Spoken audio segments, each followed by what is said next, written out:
Good morning, class. Good morning.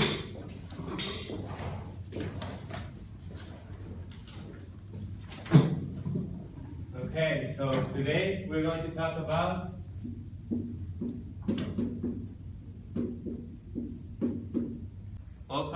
peace is actually just the absence of violence. It is a state of tranquility for the general population when there are no disturbances and there are no disturbances among the population. For me, that is not the definition of peace. For me, peace is not necessarily the absence of violence or conflict. How can you say that peace is obviously the absence of conflict? Is when you signed a moral obligated agreement in which you state that you will not commit any acts against other humans. But wait, here the definition of peace says. No, what do you mean?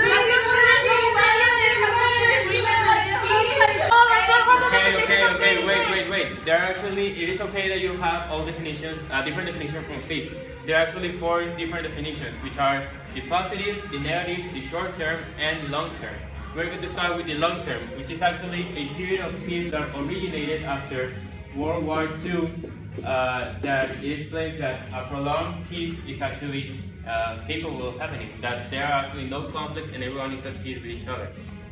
No, of course there are not different types of peace. It's only one, the one that doesn't have violence. Think. Shut up!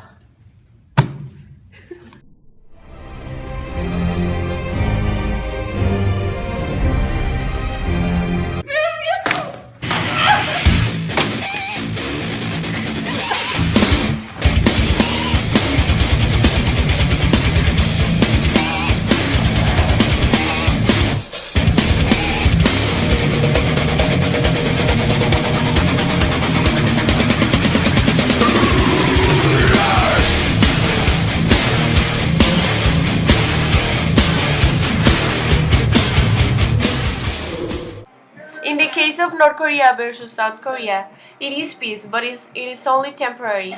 For although in the moment they are not in a conflict, the tension is still present, and further along the timeline it could resurge again. And the conflict would most likely begin once again, only now with more accumulated tension. In this case, both countries are not fighting, but there is a constant pressure and tension between them, which means that if any of them were to make a small threat or have a disagreement, they could go to war.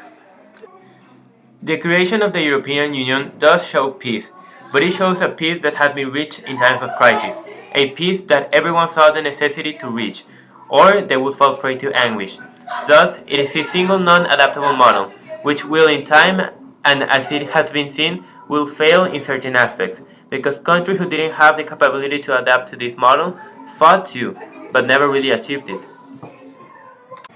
The case of Egypt versus Syria is a good example of peace because it is not only an end to violence or just an agreement based on a specific model that requires both parties to act a certain way, but it actually involves the absence of conflict or violence and a respect for each other's ideals and opinions.